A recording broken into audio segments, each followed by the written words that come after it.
باقی کیس القادر کیس میں تو ان کو سزا ہوئی ہے نا، وہی نا اس کی جو سسپینشن ہے جس کو ہم تو اس 426 کے لیے انہوں کہتے نے ہیں درخواست ضمانت دائر کی ہوئی ہے ہائی دی کورٹ ہوئی ہے. جنوری میں یہ کیس ڈیسائیڈ ہوا تھا, ہم فوراً اپیل میں چلے گئے تھے اور ساتھ سسپینشن بھی ڈالی ہوئی ہے.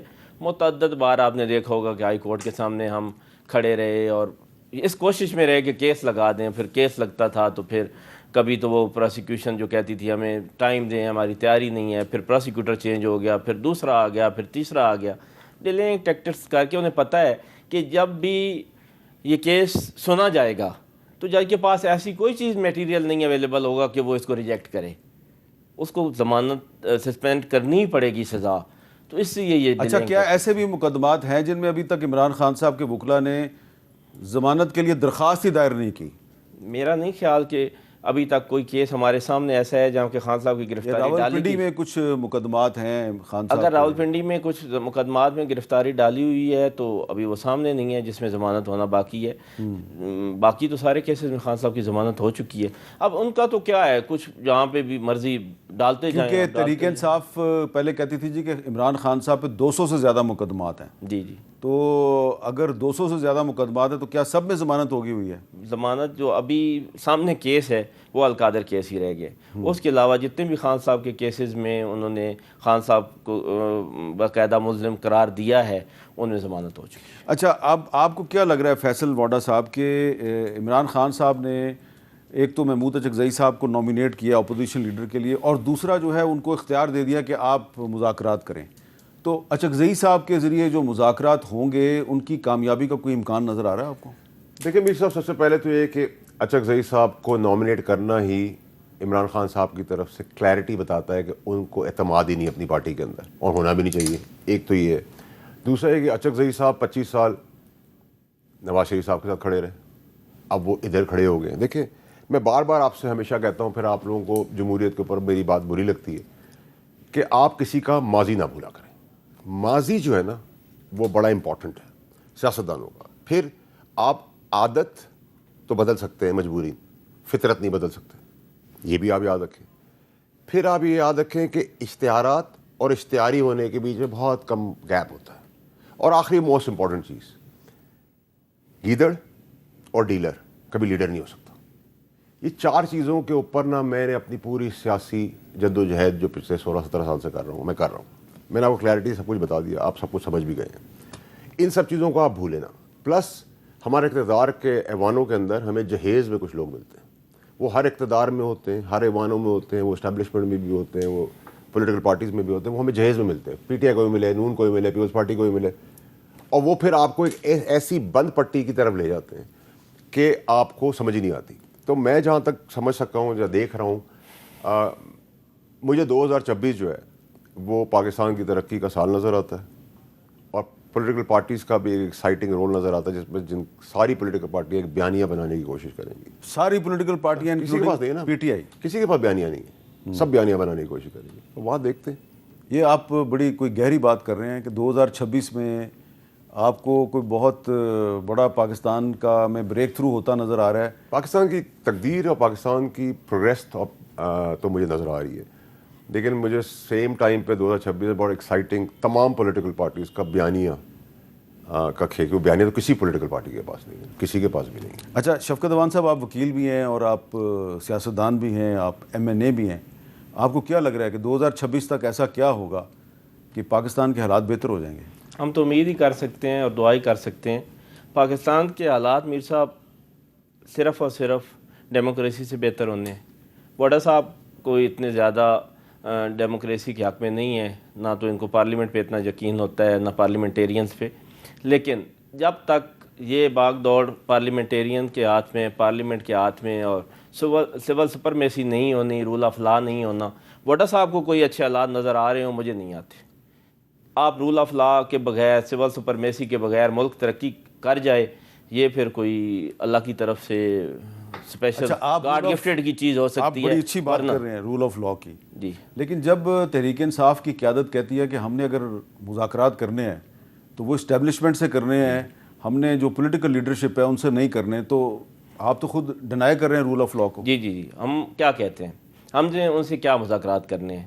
ہم نے ان سے یہ مذاکرات کرنے ہیں کہ آئین کو اپنی اصل سعادت میں بحال کریں.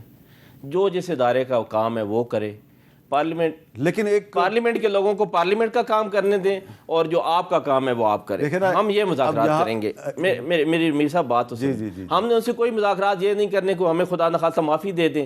نہ ہمارا لیڈر معافی مانگتا ہے نہ اسے معافی چاہیے. وہ جیل میں بڑا خوش بیٹھا ہے اور بڑا ڈٹ کے بیٹھا ہے. اگر آپ یہ سمجھیں کہ ہم مذاکرات کریں گے کسی اپنے پرسنل گین کے لیے اپنی پارٹی کے کسی گین کے لیے تو ہرگز نہیں ہے. ایک سوال کہ جو اعظم سواتی صاحب نے کچھ عرصہ پہلے ایک ویڈیو سٹیٹمنٹ جاری کیا تھا کہ میں نے عمران خان کی مرضی سے مذاکرات کے لیے بات چیت شروع کی. ظاہری بات ہے وہ آپ کو پتہ ہے وہ کس طرف اشارہ کر رہے ہیں اور پھر آپ کی پارٹی جو ہے ان کو سینٹ میں اپوزیشن لیڈر نامزد کر دیتی ہے. تو اس کا مطلب یہ ہے کہ آپ کی پارٹی ایک طرف محمود خان اچکزئی کے ذریعے ایک مزاحمت کا بیانیہ چلا رہی ہے, دوسری طرف اعظم سواتی کے ذریعے وہ مفاہمت کا بیانیہ چلا رہی ہے. تو اعظم سواتی صاحب کے سٹیٹمنٹ کو سامنے رکھیں تو لگتا یہی ہے کہ انہوں نے جا کے معافی تلافی کی بات ہی کی ہوگی. نہیں, کبھی بھی نہیں سوچے بھی نہیں میر صاحب کہ جس بندے کا نام عمران خان ہے وہ کبھی معافی مانگے گا یا کبھی معافی لے گا. ہاں کوئی گناہ کیا ہوتا تو ضرور معافی مانگتے. یہ 9 مئی کے کیسز اور 9 مئی کا جو معاملہ ہے میں بڑا قریب سے میں نے سب سے زیادہ قریب سے دیکھا ہے.